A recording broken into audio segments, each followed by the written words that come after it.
Passez un bon moment avec BMW Motorrad en regardant Échappée Moteur.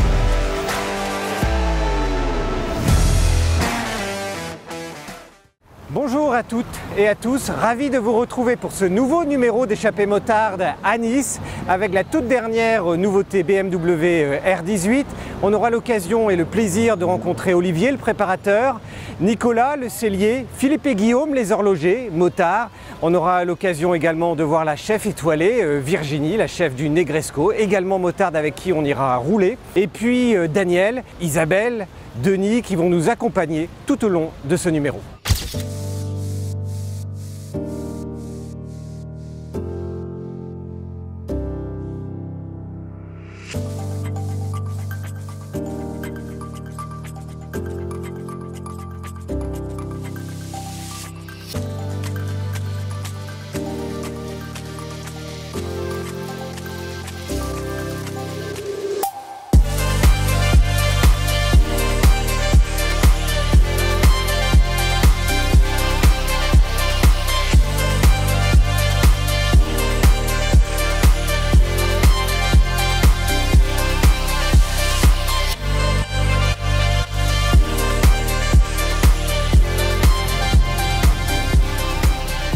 Denis, bonjour. Bonjour David. Eh ben écoute, on garde un mètre. On garde un mètre. On garde un mètre Cuir contre cuir. de distance. Je vais enlever mon cuir, il fait super beau. Il fait très bon.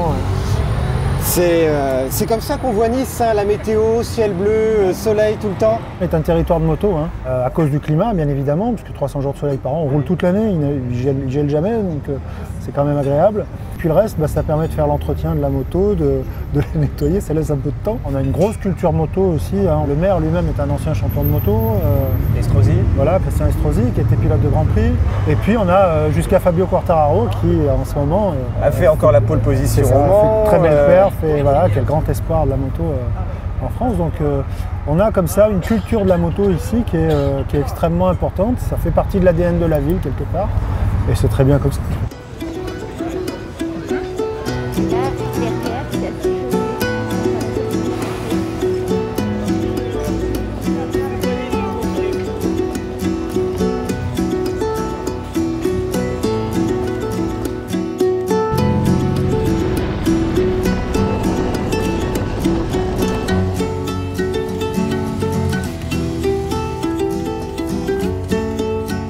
Olivier, bonjour. Bonjour. On a eu du mal à te trouver, hein. Oui. Tu te caches volontairement? Exactement, pour éviter d'avoir trop de passages et être un peu tranquille, parce que quand on fait de la préparation moto, on a besoin vraiment d'être dans sa bulle à l'abri de passage. Oui, on a noté, hein, parce que le GPS nous envoie à l'autre bout, donc c'est normal. Il y a de la ruse. En tout cas, merci de nous accueillir à vous. Dans ce qui est devenu une référence. Ortolani, c'est un nom aujourd'hui dans la préparation. Tu vas faire la couverture du prochain Café Racer. C'est une belle marque de reconnaissance aussi? Oui, complètement. Donc du coup, on était super content d'avoir le scoop de cette 90 complètement terminée avant la couverture. Qui ne l'est pas du tout. Non. Et on va faire un petit tour. Ouais. Emmène-moi la voir quand même, parce que nous, on a vu les photos, on s'est dit « Ah, c'est chouette, elle est terminée, elle est montée. » Et en fait, non, tu avais juste fait une petite vue intermédiaire pour voir à quoi ça pouvait ressembler. C'est ça, exactement. Ce client, en fait, cette 90, il l'avait depuis 5 ans. Il ne voulait plus l'avoir. Voilà. Il voulait une autre moto. Mais garder le moteur. Donc finalement, donc c'est une bonne base. Voilà, totalement. J'ai tout pris et j'ai commencé par scier pas mal de choses. Et en effet, voilà, le but étant de minimiser au maximum et de lui redonner une autre vie sous une autre forme, sous une autre robe. Donc là, un peu plus sportif dans ce cas-là. Il voulait être un peu plus sur l'avant, mais garder une position de conduite quand même assez haute. Pas de bracelet, enfin voilà, ce sont des éléments au fur et à mesure que quand je discute avec le client, j'essaie de lui faire sortir, de lui faire dire un petit peu tout ce qui pourrait l'intéresser, là où je peux aller. Et là où en effet... Tu es en train de me dire que c'est une histoire d'amour? Complètement. Ah mais vraiment. Alors moi avec la machine, moi avec le client, d'accord. Mais ça devient plus amical de plus en plus au fur et à mesure de grosses préparations comme ça. Le client revient régulièrement. Il regarde, on en discute, il voit, et voilà, on voit les petites étoiles au fur et à mesure. Au début, pas du tout, parce qu'en fait, il se dit, il a détruit ma moto. Il n'y a plus rien, et il se dit mais comment il va faire? Et voilà, et au fur et à mesure où elle avance et où elle se termine, les éléments viennent se rajouter.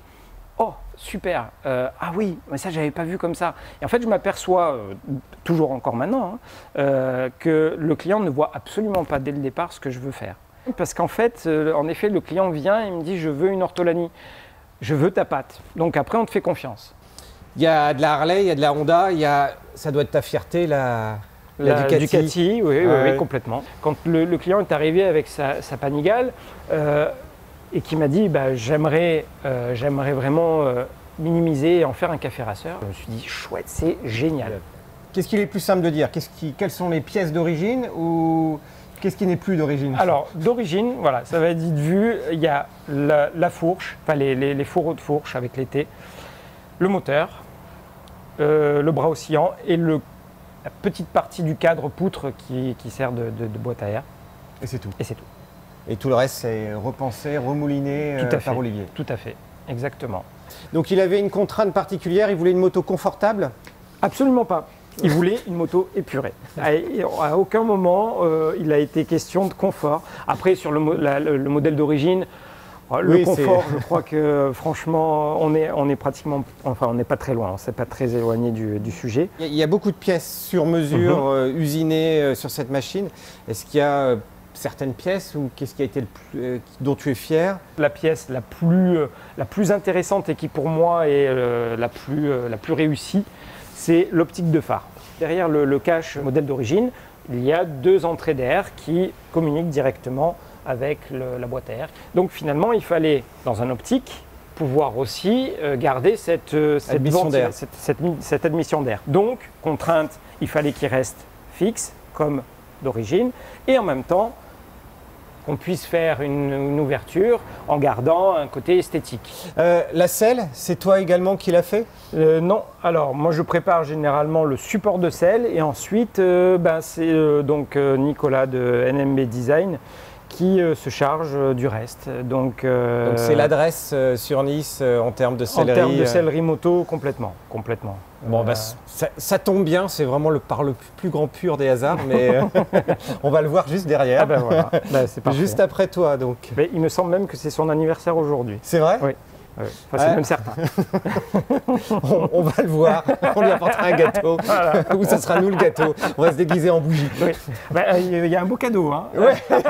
Oui, il y a une R18 derrière. Tu m'avais parlé du concept, tu avais adoré le concept quand il était sorti de la R18. Du coup, t'en penses quoi et qu'est-ce que tu apporterais comme modification si on t'apportait une R18 et qu'il fallait y apporter l'Ortolani Touch? Déjà, je garderai le moteur parce que le moteur est magnifique. Je lui enlèverai son côté, on va dire, bobber et je lui donnerai un côté un peu plus sportif avec un moteur comme ça. Moi, je pense que ça mérite d'être un peu positionné légèrement plus haut, peut-être un peu plus sur l'avant et voilà, je lui donnerai un côté un peu plus racing. Mais là, tu refais tout? Tu refais le cadre, tu refais… Non, sans refaire le cadre, d'autant plus que le bras oscillant est quand même, c'est une très belle pièce avec le cardan apparent. Ah, le cardan apparent, je trouve ça… C'est fantastique. Ouais. Mais par contre, je changerai en effet le train roulant, enfin les roues, et voilà, je retoucherai légèrement sur l'arrière de façon à le faire légèrement plus haut. Tu me fais un petit dessin de ce que tu as en tête? Allez. On va voir ça. Pour montrer le projet un petit peu plus abouti, en quelque sorte. Sur un crayonné, puisqu'après, généralement, je ne vais pas plus loin parce que si on voit ce genre de ligne, ça suffit pour montrer vraiment la ligne de la moto, voilà, de façon… Et donc la sportive que tu as en tête, parce que là… complètement. Là, on va être couché sur le réservoir. Légèrement. Mais on s'aperçoit avec la version précédente qu'on est légèrement plus haut, mais on reste sur plus ou moins le même axe d'assise. Et toujours avec une mise en avant de ce moteur. Au niveau design, il est superbe. Donc j'aime bien révéler le moteur d'une moto. Pari réussi. Ton rêve en termes de préparateur, ce serait quoi? Ouais, une marque de moto qui me dirait bah tiens voilà on te donne une moto. Je trouve ça c'est pas un rêve ultime mais ça serait assez sympa. On passe le message. Voilà. D'accord. Olivier, merci encore pour ton accueil. Merci à vous. Et puis du coup, puisque tu nous as gentiment dit que c'était l'anniversaire de NMB, on va aller le voir tout de suite. Donc et on lui passera ton bonjour. Complètement.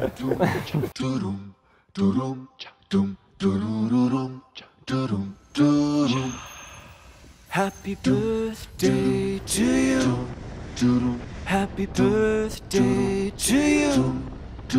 Happy birthday, happy birthday, happy birthday to you.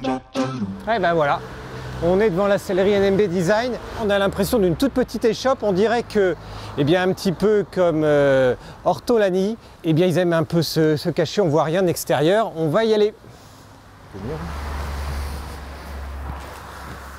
Joyeux anniversaire. Merci David. Nicolas, c'est un vrai plaisir de venir te voir. Tu es le sellier de référence à Nice. Et on a vu Olivier tout à l'heure, on vient de sa préparation. Il nous dit il ne travaille qu'avec toi depuis des années. Donc merci de nous accueillir aujourd'hui. Tu as de superbes modèles ici. Elles sont toutes équipées de selles NMB Design. Absolument. Donc ça c'est une moto qui est entièrement en carbone au niveau des carénages. Donc on a mis un petit peu de carbone sur la selle, un peu d'effet perforé, de l'Alcantara. On a fait faire notre petite plaquette en carbone également siglée NMB Design pour signer la selle. Sur la Buell que tu vois là, c'est un petit peu la même chose. Alors là, on est parti sur un Alcantara, un effet cuir. On a adapté, on a créé la selle complètement aussi. Et le préparateur voulait mettre un capot de 90. Donc on s'est adapté par rapport au capot. On a essayé de faire quelque chose qui colle bien.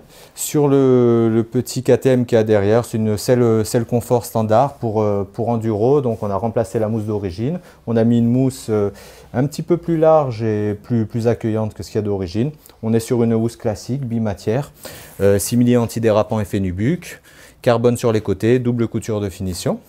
La Triumph qui y a derrière, donc cette Truxton 900, c'est une selle toujours en Alcantara. On est parti sur un matelassage en losange en double surpiqûre avec une double couture de finition latérale dorée pour faire un petit rappel des liserés. Et après sur la petite BM qui y a derrière, on a fait une petite selle de scrambler avec également une petite sangle assortie. Il y a une matière avec laquelle tu préfères travailler? Tout à fait. Alors nous on est fans du simili-cuir. C'est ce qu'on conseille, nous dans la région il fait très chaud, on a pas mal d'UV, on a la mer à côté donc l'air salin, c'est ce qui résiste le mieux à ces conditions-là. Surtout que maintenant les simili-cuirs ont fait des progrès énormes, tu as des produits qui imitent parfaitement le cuir, tu en as qui imitent le carbone, le daim également, et c'est une qualité exceptionnelle et tu as un rendu qui est magnifique. Par exemple, ça c'est du simili-cuir, tu vois. On a fait un petit matelassage entrelacé, ça c'est un petit peu notre marque de fabrique aussi. C'est dans l'air du temps, ça change un petit peu, c'est un peu plus moderne. C'est plus compliqué à faire du coup? Absolument, tout à fait. Tu as une symétrie à respecter automatiquement d'un côté à l'autre. Voilà, donc c'est pas juste deux lignes droites, il y a un peu plus de travail, enfin un temps de travail, c'est toujours plus compliqué. Justement sur la dernière R18, qu'est-ce que tu verrais de sympa, élégant, qui colle à l'esprit de cette moto? Moi ce que je vois là-dessus, c'est qu'on est plutôt sur une peinture brillante sur la partie supérieure du véhicule, donc on est sur un noir brillant, alors que la selle elle est sur un noir mat. Je trouve que le tissu d'origine fait un petit peu trop moderne par rapport à la moto en elle-même, donc je partirais plutôt sur un produit un peu plus satiné avec un peu plus de brillance pour être en corrélation avec les carénages supérieurs. Et au niveau des finitions, je ferai une petite double couture. On voit qu'on a un double liseré sur les réservoirs et sur le garde-boue. Ça tombe bien, on adore les doubles coutures, tu l'as remarqué. Donc une petite double couture grise clair et éventuellement un petit matelassage sur l'assise. On n'est pas obligé de faire un matelassage intégral, mais un petit matelassage. Chez BM, comme tu as des moteurs à ailettes, ça peut être sympa de reprendre des lignes droites. Donc je verrais bien un petit matelassage horizontal sur l'assise. Eh bien Nicolas, merci pour cette visite au sein de ta sellerie. Vraiment découvrir ton équipe et puis tout l'artisanat vraiment local, 100% français, ça fait chaud au cœur. Longue vie à NMB Design et puis plein de sel à toi pour l'avenir.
Virginie, bonjour, comment vas-tu? Très bien.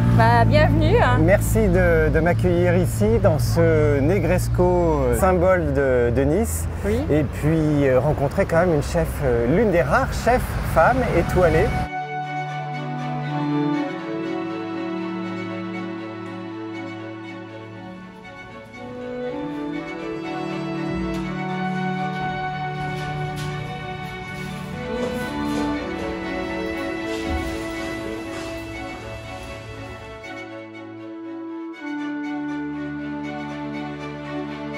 Alors la blette est un légume essentiel à la cuisine niçoise. Alors oui, ici, beaucoup de recettes sont à base de blettes, notamment la tourte aux blettes sucrée, qui est vraiment typique de la ville, qui est une tarte avec de la blette, des pignons de pain, de la fleur d'oranger.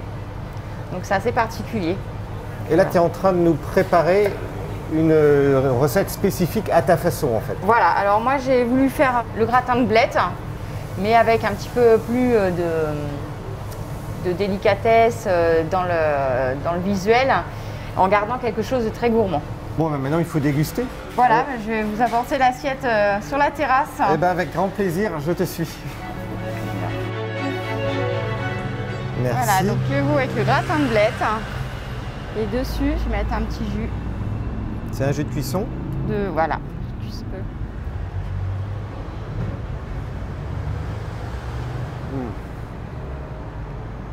C'est délicieusement fondant. Pour les gens qui n'aiment pas la blette, ça réconcilie avec la blette en général. Oui, est-ce qu'il y a un peu d'amertume de temps en temps? Et là, Oui. c'est pas du tout le cas. Non, non, puisque là, vraiment, ça a été transformé. On a amené le fromage qui vient arrondir justement ce côté amer et un peu terreux. 5 étoiles au repère des motards, merci. Merci. Alors Virginie, comment devient-on chef étoilé? Parce que tu as quand même plein de facettes sportives émérites, parachutisme, pilotage sur circuit, tu tournes au Castelet, enfin, comment on en vient à la cuisine? Et comment on en vient à devenir surtout chef étoilé? Oui, la cuisine, c'est quand même la première chose que j'ai fait. Et après, le reste, c'est un petit peu voilà, l'envie de se faire plaisir, de découvrir des choses. Moi, j'aime bien depuis toute jeune tout ce qui est sport automobile, moto. Alors, j'ai pas passé mon permis trop jeune parce que mon père ne voulait pas que je passe mon permis moto. D'accord. Donc, j'ai un petit peu passé derrière son dos quand j'étais à Paris. Tu l'as passé en sans douce. lui dire. Voilà, je lui ai dit quand je l'avais. Comme ça, au moins, c'était fait. Et quelle a été sa réaction? Pas très bonne. Mais bon, j'y ai fait. Question essentielle, tu roules en quoi? Alors, je roule avec une petite anglaise, avec une Triumph, une Daytona. Je l'aime bien, je trouve que c'est une petite moto de fille, et elle est fine, elle est mignonne.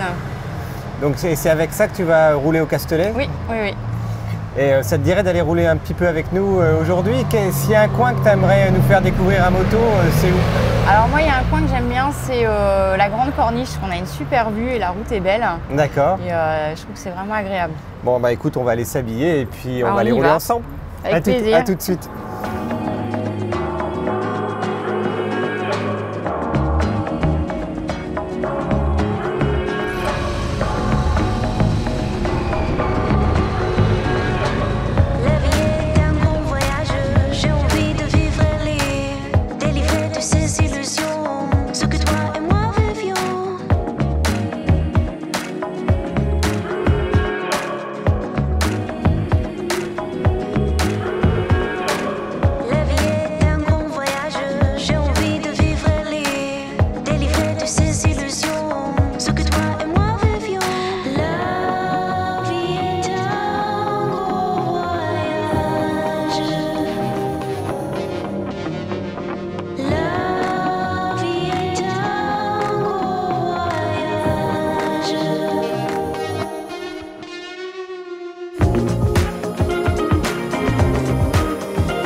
nous sommes à la Tête de Chien, le dernier promontoire au-dessus du village de la Turbie, qui domine la principauté de Monaco. Donc avec à droite le Rocher, le musée océanographique, le palais, le port bien sûr, voilà, le reste de la ville, la tour Odéon. Et tout au bout, ici, il y a Menton, qui est la dernière commune des Alpes-Maritimes au bout, et qui est juste avant l'enquête à la frontière italienne. Et tout ce qui est là, c'est la côte italienne. Et Monaco qui est enclavé avec ses 2 km² entre deux parties des Alpes-Maritimes.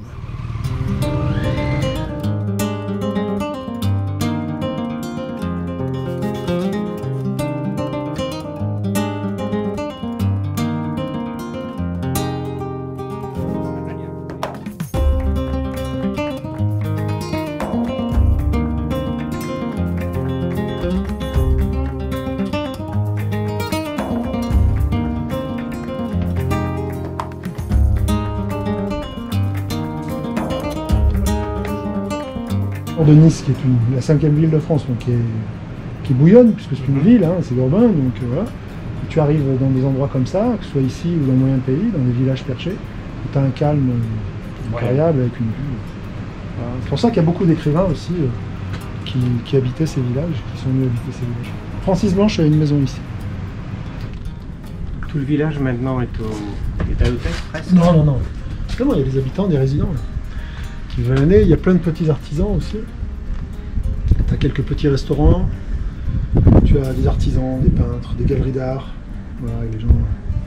Et en fait, c'est un lieu de balade l'été, et comme tout le monde est à pied, parce qu'il n'y a pas de voiture forcément, c'est vraiment un lieu de promenade. Et derrière, il y a le jardin botanique qui est lui entretenu par la commune. Un jardin communal qui regroupe plusieurs centaines d'espèces rares du monde entier, végétaux. C'est un jardin avec les végétaux.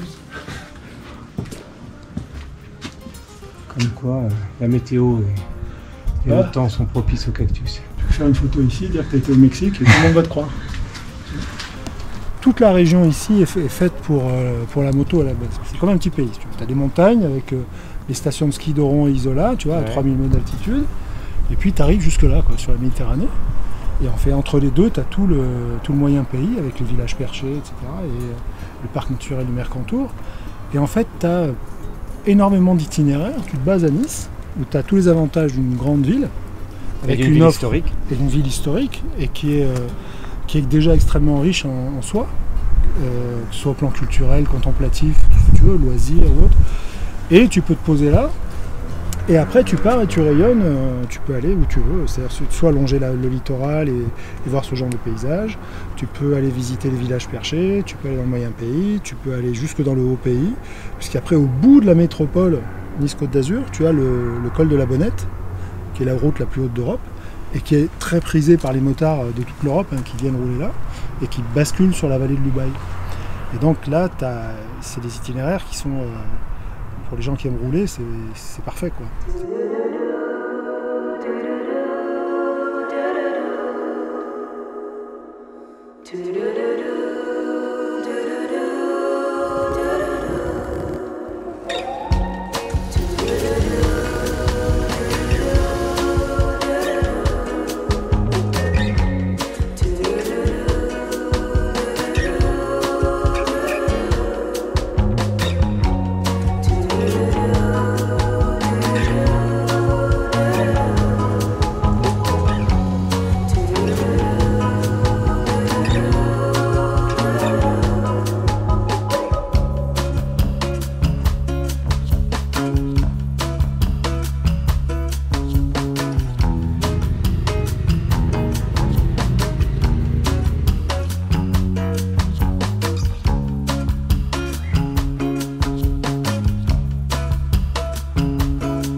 Donc là tu montes à pied, tu laisses la moto là. Tu montes à pied, et tu as une vue plongeante sur le port, tu as une vue plongeante sur la mer, et tu as une vue plongeante sur la ville.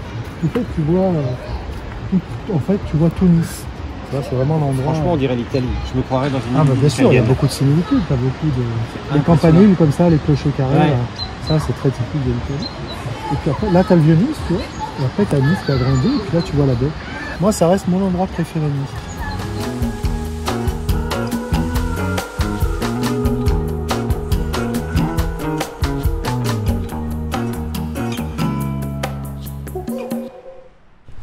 merci de nous avoir accompagnés. Bah, c'est moi qui vous Merci remercie. pour cette expérience culinaire ce midi et puis les petites routes dans la journée. Le choc des cultures entre la sportive jusqu'au cruiser. Oui, là, c'était C'est grand écart. c'est le grand écart, effectivement. Bonne route à toi.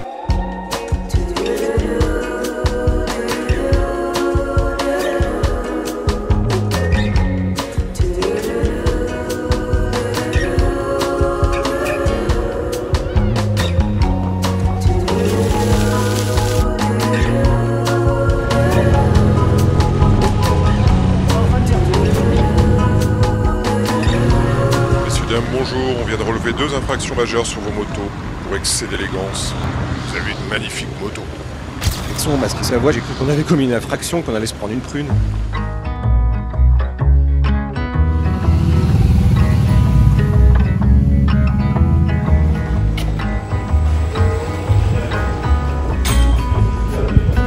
Une Oural, Inside Oural. Et bien, c'est l'entrée de Carzeo Liotier. Pour les montres, l'horlogerie, le rapport avec la moto. Allez, on y va.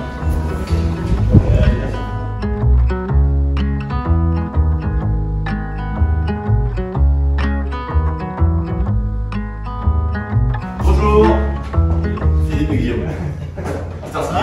Voilà, c'est ça. Enchanté. Enchanté.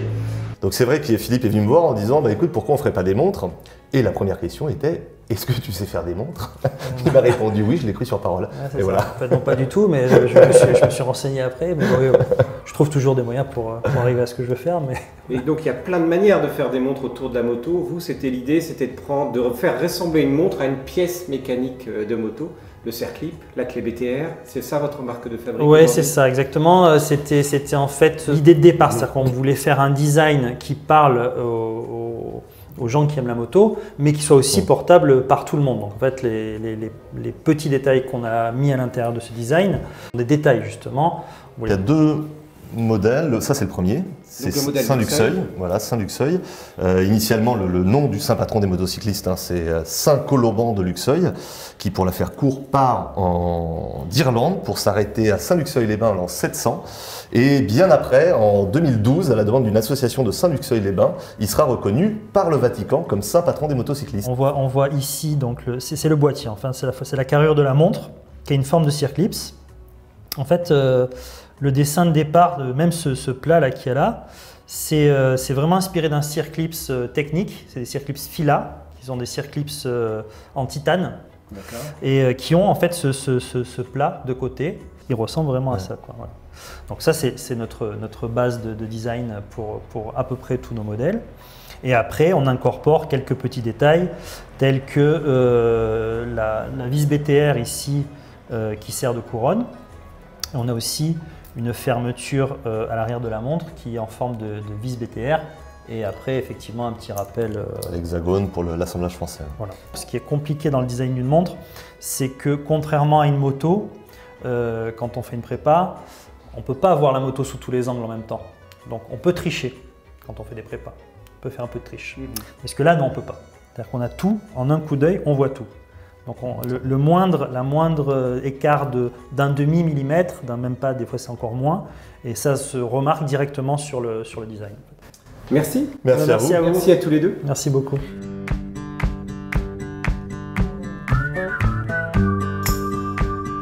Bon allez, on va faire un petit tour dans Nice en sidecar.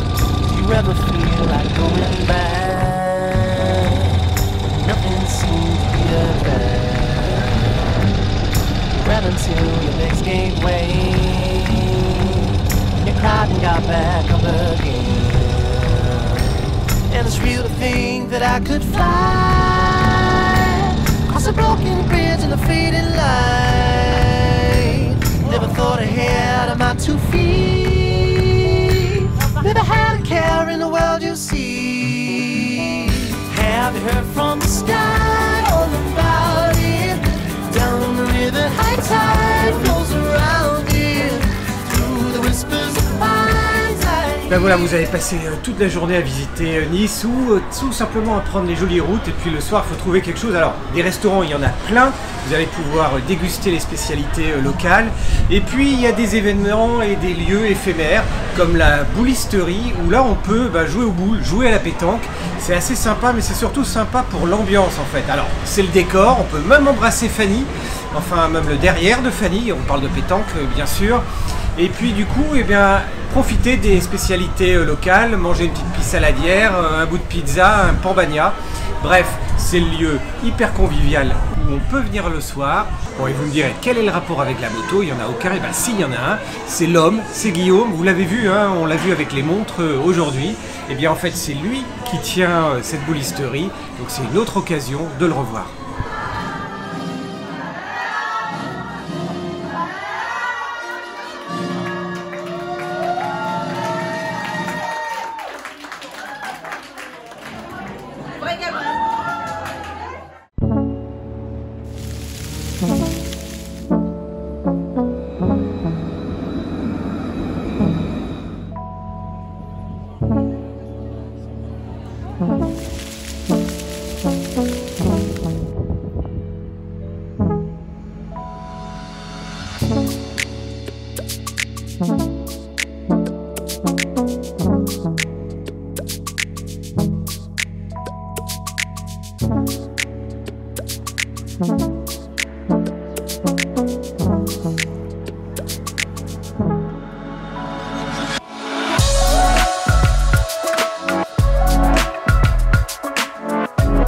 Et bien voilà, pour Échappée Motarde, vous le savez, on aime toujours vous faire découvrir une adresse sympathique pour séjourner dans la ville. Donc on sort des grandes chaînes d'hôtels, on essaie de trouver un petit hôtel soit très sympathique, soit qui apporte une vraie touche historique. Ici, on s'est dit, tiens, le Windsor, oh, ça a un petit côté anglais, donc histoire de Nice. Bon, un petit peu old school, mais en fait ici, il n'y a pas de chambre d'hôtel, il y a des chambres d'artistes. Et les chambres d'artistes, c'est un petit peu ce qui fait vraiment l'intérêt de cet hôtel, avec des artistes qui ont décoré chacun avec leur personnalité une chambre spécifique. À côté de cela, eh bien, on va retrouver ces artistes aussi bien dans le restaurant qu'à l'extérieur un petit peu de l'hôtel. C'est l'occasion de passer un bon moment dans le patio avec des perruches et des oiseaux, et puis de profiter le soir d'un petit moment de détente dans la piscine et sur un fond de fresques signé par un artiste. La ville de Nice compte plus d'une vingtaine de musées comme la Villa Masséna, le musée Matisse ou le musée Chagall. 2 musées ont retenu notre attention de motards, le musée national du sport et l'Observatoire.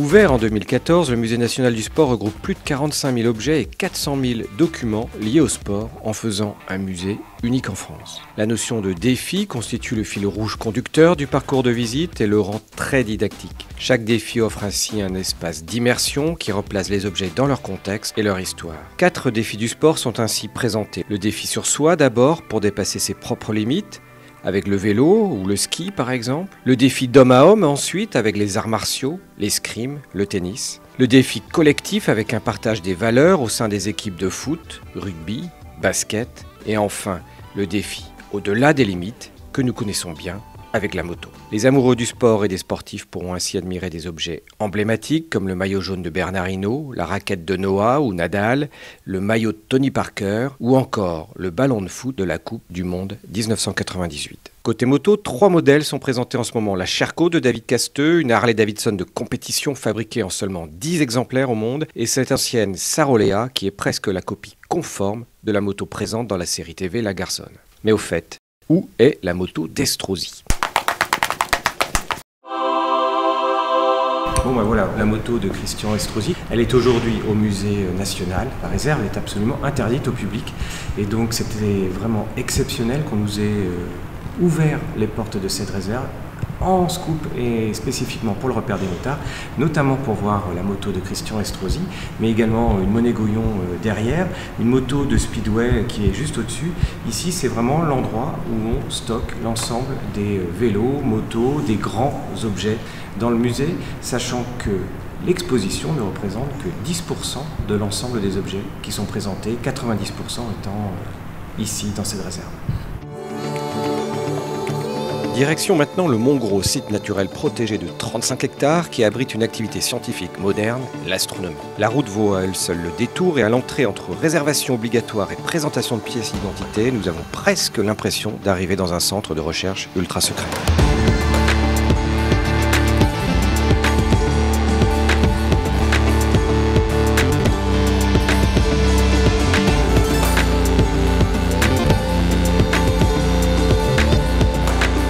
Le site comprend 18 pavillons. Nous voici devant le plus beau et le plus historique des bâtiments avec le grand équatorial de Charles Garnier et Gustave Eiffel, construit en 1881 qui abrite la 4e plus grande lunette astronomique au monde avec une longueur de 18 mètres et un diamètre de 78 cm. Il pleut, vous avez vu, hein, mais super petite route. Au moment où on est arrivé, poum, l'orage a commencé à tomber. Oui, c'est particulier également à la région.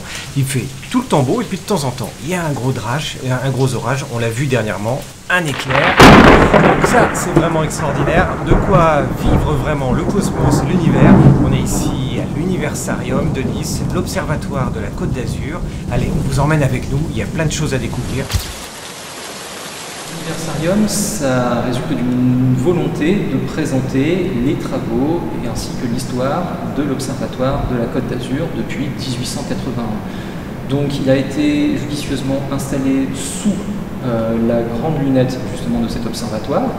On y est actuellement, on a le pilier de la grande lunette et tout autour de ce pilier, on a construit un espace dans lequel on vous partage toute l'histoire de l'observatoire, c'est-à-dire des instruments historiques ou récents, également des notions d'astronomie très importantes sur les distances dans l'univers, le système solaire, l'origine de l'être humain, et puis c'est également l'occasion de montrer, de présenter en fait ce que fait l'observatoire aujourd'hui, parce que effectivement on est un observatoire qui a été fondé en 1879, premier bâtiment construit en 1881, mais cet observatoire existe toujours. Il y a toujours des chercheurs qui viennent ici, sur la colline du Mont Gros, à Nice, pour faire des recherches, pour faire progresser l'astronomie, mais également les géosciences, l'astrophysique. Et nous avons tout un panel de projets qui sont encore en cours aujourd'hui et qui sont présentés par les chercheurs. Après avoir rêvé et atteint les étoiles, retour à la Terre et à ses trésors.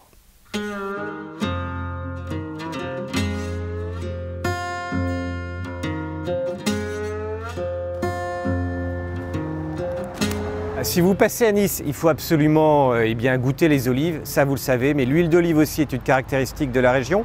Et puis surtout, à Nice, il reste le dernier moulin traditionnel avec lequel on presse les olives pour en extraire l'huile d'olive. Alors ce qui est rigolo ici, c'est que dès qu'on entre, on est frappé par l'odeur en fait, l'odeur de l'olive qui est en train de se faire broyer. L'odeur est juste sublime, hein, superbe. C'est pas de la fleur, mais ça sent vraiment magnifiquement bon. Et il faut faire tout de suite attention parce que sous les pieds, on sent qu'il y a de l'huile, ça glisse vraiment. Merci de nous accueillir. On est ici dans le seul et dernier moulin traditionnel. Il existe depuis 1870 avec la famille Alziari. Qu'est-ce qui en fait toute la spécificité du coup? C'est un moulin ancien, traditionnel génois. Et on travaille vraiment tout, le travail se fait à l'ancienne. Nous avons plus de 8000 arbres tout autour de Nice. Et quelle est la caractéristique de l'huile ici que vous fabriquez? Quand elle est faite, elle a un goût très doux, fruité, léger. Et avec le temps, petit à petit, on va aller sur un goût vraiment d'amande. Un goût très léger. L'huile va évoluer avec le temps et on va venir sur une huile douce, légère, avec ce goût d'amande très typique de l'huile de Nice. Donc là, on l'a vu, il y a des meules en fait pour arriver à extraire l'huile d'olive. Et puis la partie supérieure que vous appelez la fleur d'huile. La fleur d'huile. Qu'est-ce qui fait la différence entre cette méthode traditionnelle et puis les méthodes plus modernes où je crois qu'il y a des broyeurs, des centrifugeuses? Ici, on prend vraiment le temps de faire l'huile. On voit l'huile apparaître, l'huile se fait devant nos yeux. Dans un moulin moderne, on fait aussi de l'huile de qualité de partout, dans le moulin ancien et le moulin moderne. Mais dans le moulin moderne, on va plus vite. Et on ne voit pas du tout le travail de l'olive. La bouteille sort étiquetée presque. Donc ce sont des grandes pierres qui broient toutes les olives. Vous remplissez après les cuves et c'est à partir de là qu'on récolte la fleur de... C'est l'eau qui va permettre à l'huile de remonter en surface et à la fleur d'être cueillie. On cueille la fleur en surface. Et donc il y a deux étapes. Il y a cette étape où on peut récolter la fleur et puis l'étape où après on prend la pulpe et puis on presse. Et on va sous la presse. La pression va sortir de la presse et la fleur est ramassée sur la surface de l'eau. Ça va donner deux huiles de qualité identique ou différentes? En qualité, c'est les olives que vous allez porter qui vont donner la qualité de l'huile. Après, pour nous, la meilleure, c'est vraiment celle qui est sur la fleur d'huile, celle qui est en surface, puisqu'on a juste broyé l'olive et obtenu l'huile. Et après, la qualité dans la presse est aussi bonne, mais il faut surveiller vraiment l'escourtin pour pas qu'il y ait d'odeur dans l'huile. Donc l'escourtin, c'est cette petite maille... Le béret bleu qui va permettre de filtrer en quelque sorte la pulpe et l'huile. Alors dans cette méthode, on va tout récupérer.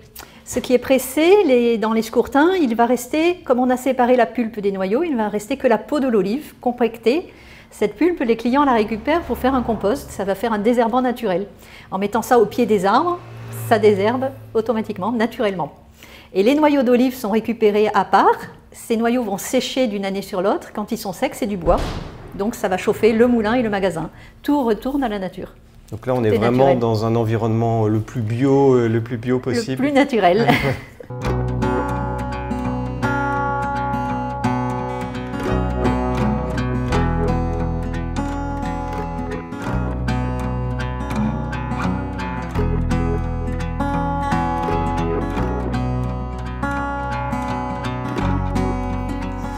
Karine, bonjour. Bonjour.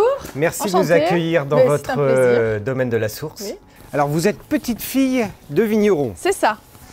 Donc, c'est une longue tradition familiale. 3 générations dans l'agriculture et 2 dans le vin. Donc, c'est la différence entre les grands vignobles avec des investisseurs et puis ce qui reste quelque chose encore de tout à fait, on travaille oui, tout à fait, on travaille en famille. C'est nos parents qui ont créé le domaine de la source, l'exploitation. Ils ont commencé avec 5000 mètres. D'accord. Et ils ont continué, ils ont agrandi. Ils ont commencé par faire de la fleur à l'époque, puisque dans les années 60, c'était beaucoup sur Nice, c'était la fleur, l'œillet, la gueule de loup. Et ils se sont reconvertis dans les années 80 à planter de la vigne, puisque la fleur ne fonctionnait plus. Donc ils ont commencé par 5000 mètres de vigne, et puis ils se sont agrandis progressivement, puisqu'il y a des gros investissements matériels. Et du coup, avec mon frère, on a continué, on a repris l'exploitation, on a continué, bravo. Et on est aujourd'hui sur 7 hectares. Et donc vous faites du blanc, du rosé, du rouge ici? Blanc, rosé, rouge, dans les mêmes proportions. Le blanc, c'est le cépage le Rolle, qui est aussi appelé Vermentino en Italie, en Corse, qu'on trouve aussi en Provence. Et nous avons le braquet pour faire le rosé. Donc le braquet, c'est un vieux cépage qui date de l'époque des Romains, qu'on trouve que sur Nice, qui est un cépage très particulier. Et la folle noire et Grenache. La folle noire aussi, c'est pareil, c'est un vieux cépage qu'on ne trouve que sur Nice, pour faire nos rouges, à 80% et 20% de Grenache. Et après, on a des cuvées en 100% folle noire, voilà. Et pourquoi ce nom de folle noire pour un vin? Alors, folle noire, parce que c'est un cépage qui est très capricieux, qui autant peut produire, autant ne donne rien. Donc, ils l'ont surnommé la folle pour cette raison. Donc, c'est un coup de poker chaque année, c'est ça? C'est ça, oui. C'est elle qui décide et on ne peut rien y faire. Mais en tout cas, ça fait de très jolis rouges et avec de très belles expressions que vous pourrez goûter après. Avec grand plaisir. Et quand on a un si petit vignoble, ça entraîne quoi comme caractéristique, comme manière de le travailler par rapport à un grand? Est-ce que c'est pas là non plus trop frustrant de ne pas se dire tiens, on peut pas faire plus de bouteilles De faire des petites quantités. Et puis après, il ne faut pas être trop gourmand non plus. Je veux dire, à un moment donné, d'avoir trop, on peut plus les bichonner comme on les bichonne aujourd'hui. Donc on préfère rester sur une quantité plus petite et le valoriser plutôt que d'être sur toutes les tables et dans le monde entier avec des vins moyennement qualitatif. Donc, et après, c'est un choix et l'appellation Bellay est aussi connue et reconnue pour ça. Vous êtes les seuls à faire du bio à l'heure actuelle? Alors, l'appellation Bellay est tout en bio. Tout en On bio. est tous aujourd'hui en bio. Je crois D'accord. qu'il me semble que c'est la seule appellation où nous sommes tous en bio. Donc c'est le millésime 2018, qui est un blanc sec, mais avec un joli fruit, assez facile à boire puisque justement on garde ce fruit très bel, on a de très beaux équilibres sur les blancs.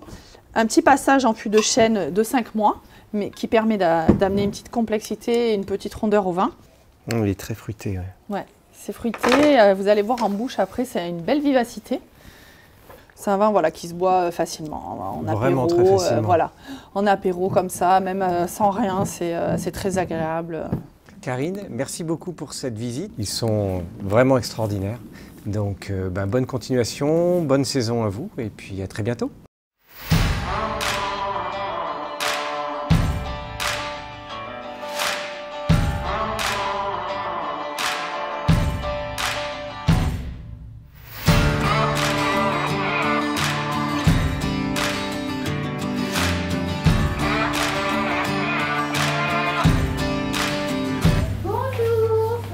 Bonjour.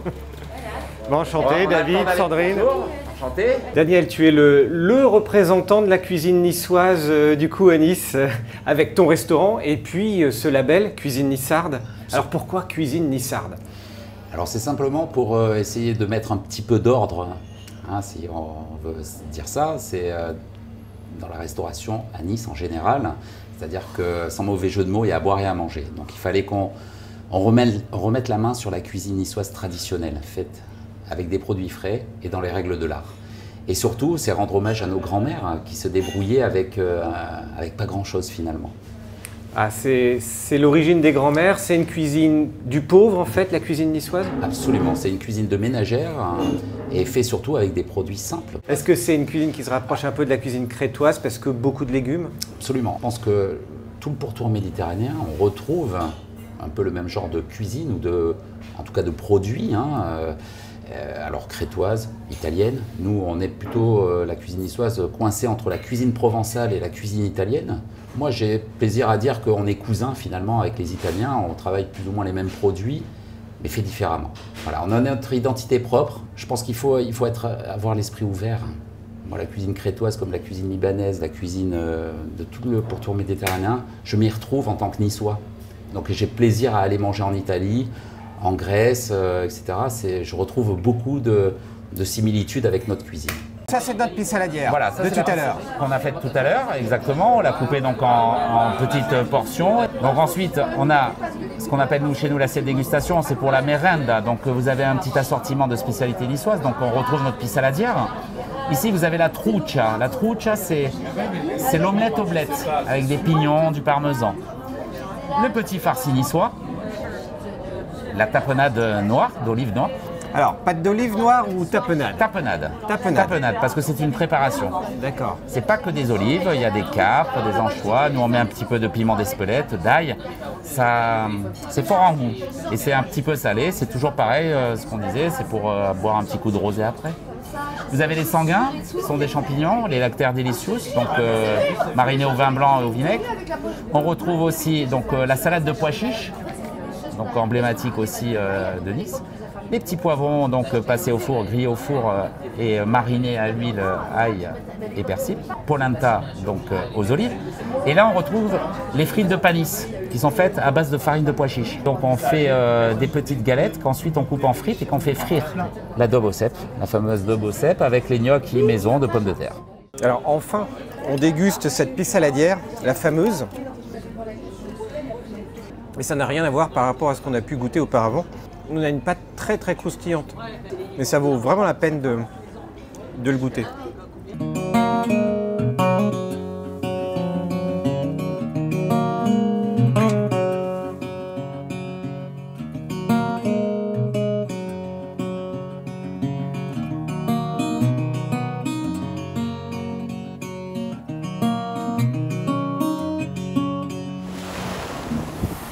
Bon, c'est déjà fini. Ouais, c'est vraiment passé très très vite. On a l'impression que c'est une seule journée, mais en fait non, ça fait plusieurs jours à Nice. C'est sous un ciel magnifique, des couleurs sublimes, la mer est bleue.